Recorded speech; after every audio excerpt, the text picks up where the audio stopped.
Okay, I'm stood now looking northeast up Easedale. To the right you can see Far Easedale Valley, which is the main glacial trough, and you can sort of pick out Sowmilk Gill, which illustrates where Easedale Valley is, which would be the tributary Valley Glacier. We're going to go into that a bit further on. I'm stood in about 33.8, probably 0.84 roughly. This is where I'm probably stood, and this is clearly the U-shaped valley. Okay.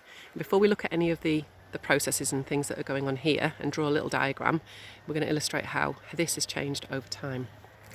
So firstly, pre-glaciation, what would this valley have been like?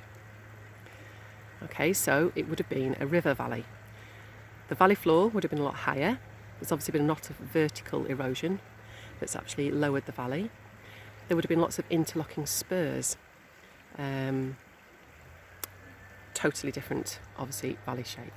So if you think about the Devensian Ice Age 18,000 years ago, it ended 18,000 years ago, last major glaciation, what processes would have been happening here? This would have been full of ice right up to the top. You can kind of see where the angle of the valley sides changes above that crag, and that's possibly the height at which the ice was. So what processes would have been happening? You'd obviously had truncation, abrasion, plucking. During the Loch Lomond, which is the last mini sort of glaciation, it may not actually have reached down here. In fact, I know it didn't. You would have seen an awful lot of meltwater, fluvio-glacial processes. This valley floor would have seen an awful lot of deposition, lots of outwash, lots of infilling, lots of flattening. How could we tell? How could we research that and actually have evidence of the processes? So obviously present day, this is now got lots of different processes that are happening, both human and physical. We've got the river here with some evidence of some fluvial processes, but not significant. What do we call a small river that's clearly not created this huge valley? Misfit stream.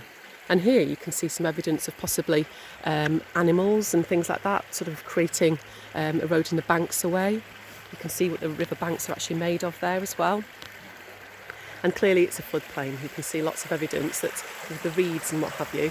So there's lots of fluvial alluvium going on here, so river processes, but also agricultural and human processes that are happening here.